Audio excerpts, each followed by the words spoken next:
Welcome, wives. It's Liz. In an earlier video, I talked about seasons and how we go through different seasons, and it takes wisdom to understand the seasons and act accordingly. I'm going to talk about a season of loneliness, and there can be loneliness within marriage. Any wives out there understand that? You can feel lonely even within a good marriage. And sometimes it's a matter of the season of life that you're in. I went through a season of loneliness in my early 30s. Our eldest daughter was about 3, and our second born was about 1. And I just felt like, wow, this motherhood thing right now is so mundane and repetitive. I talk to them, I talk to the kids, but it's not like talking to a friend. And God bless my husband, when he'd come home, that's when I'd talk about all these different things. And it just felt like I couldn't even connect with other moms, because the area where I lived, it seemed like all the moms wanted to talk about was mundane mom stuff. Are you serious? Like, did we shut down our brains when we became moms? I wanted to talk about current affairs and ideas and just, when you have a friend who you meet and you talk and the conversation just flows. Yeah, for whatever reason, whether it was geographical, cultural, age related, season related, this time for me, I just could not find that. It's difficult making friends when you're a little older. Am I right? I mean, I think of my very good friends, and many of them I made when I was a child, so growing up, and in my early adult years. But in my 30s, it was really difficult to make friends. And to be clear, I didn't have an inordinate amount of time to try and make friends, to invest in relationships. So there was an aspect of laziness on my part. I just didn't want to do it. I thought, oh my gosh, okay, so I get a new friend, and then I have to catch her up on all of the things, like my history, little things that happened in my life. I was like, no, thank you. If I had extra time, I wanted to nap. Anyone with me? I wanted to nap. I love my naps. And so making a new friend and, oh, let's have a play date. There was an inward groan like, okay, a play date, another thing to do. Get the kids ready, pack them in the car, drive to the play date. I don't even know if this is going to be interesting or fun. I just thought, whatever. I'm not going to bother investing in new friendships. I'll just nurture the good old ones, even though that nurturing would be from many, many miles away. Anyway, during that season, I found that it drove me to God. It was such a push to get closer to God. And really, like I've said before, anything that will do that for me, I consider a blessing. I find that God has taught me so many lessons during seasons of loneliness, or even, shall we call it, aloneness.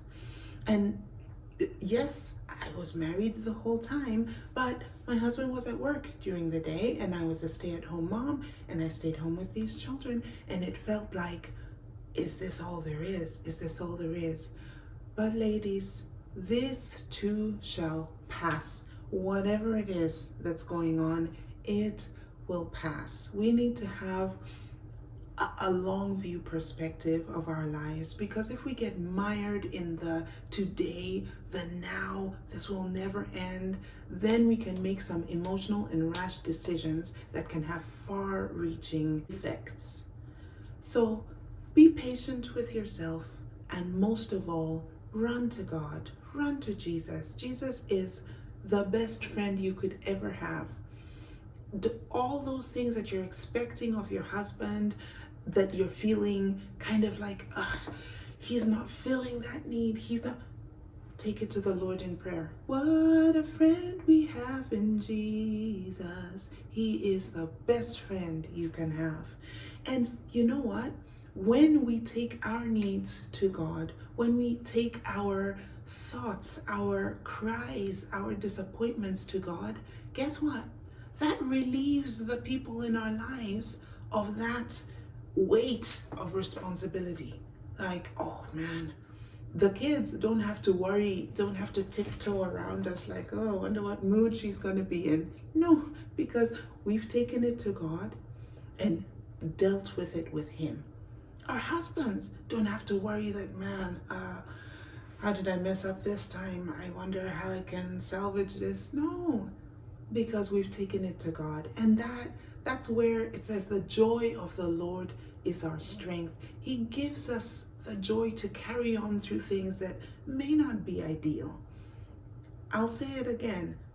Expectations of marriage are so high these days, unrealistically high. And meanwhile, the structure that undergirds marriage is weaker than ever.